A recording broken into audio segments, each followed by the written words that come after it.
pour le groupe écologiste, Monsieur Lucas. Merci Monsieur le Président. Nous sommes finalement avec cette question du contrat d'engagement au cœur d'un débat qui a 2 siècles. Quelle est la définition de l'engagement? C'est une action de se lier, c'est l'action de se lier par une promesse. Dans la République, il y a une promesse qui dépasse toutes les autres, c'est celle de notre devise: liberté, égalité, fraternité. Et c'est votre tâche, Monsieur le Ministre, vous le gouvernement, de la tenir, pas de la trahir. Qu'en est-il de la promesse, de cette promesse républicaine à l'égard des plus précaires? Est-on libre et égaux quand on survit avec quelques dizaines d'euros par mois et qu'on a faim? Est-on libre et égaux quand on vit sous la pression permanente d'intrusion dans sa vie privée et d'humiliants contrôles? Où seront la liberté et l'égalité avec ces heures de travail forcées, conditions indécentes pour obtenir ce que la société doit à minima à chaque individu pour lui garantir un semblant de dignité? Derrière votre philosophie, en réalité, c'est celle du revenu universel.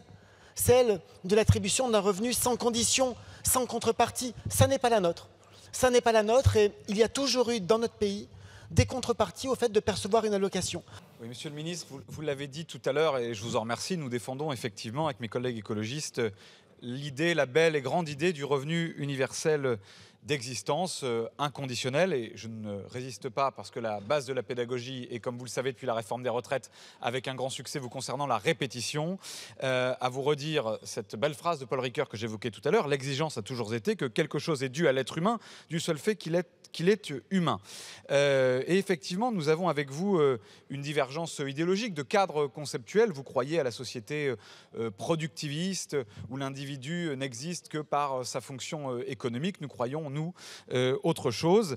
Et vous estimez que des droits doivent correspondre des devoirs. Nous considérons que le droit à la dignité, le droit à la survie est un droit qui doit être inconditionnel, qui doit être garanti et préservé par la puissance publique. C'est le sens de notre devise républicaine: liberté, égalité, fraternité. Et c'est le sens, à vrai dire, de 2 siècles de République et de progrès sociaux, malgré les coups que vous leur portez régulièrement. Et nous voulons, pendant que vous faites la chasse aux pauvres, nous voulons éradiquer la misère par le juste partage des richesses. C'est l'objectif de cet amendement sur le revenu universel d'existence. Mais je comprends qu'au regard de ce que sont vos errements idéologiques depuis quelques années, vous ne puissiez pas comprendre ce raisonnement et cette réflexion. Nous nous sommes toujours opposés dans cette majorité et je me suis toujours opposé parce que je considère que c'est un outil qui est une trappe à précarité, à la création même d'un revenu universel sans condition et qui serait totalement opposable. Nous sommes dans une logique de droit et de devoir et de contrepartie. Le revenu universel est à mes yeux, pardon de le dire comme ça, mais une aberration, une trappe à pauvreté et une forme d'hypocrisie qui consiste à dire que parce qu'on a donné quelques centaines d'euros, on a mené une politique sociale. Ça s'appelle de la charité ou de la bonne conscience.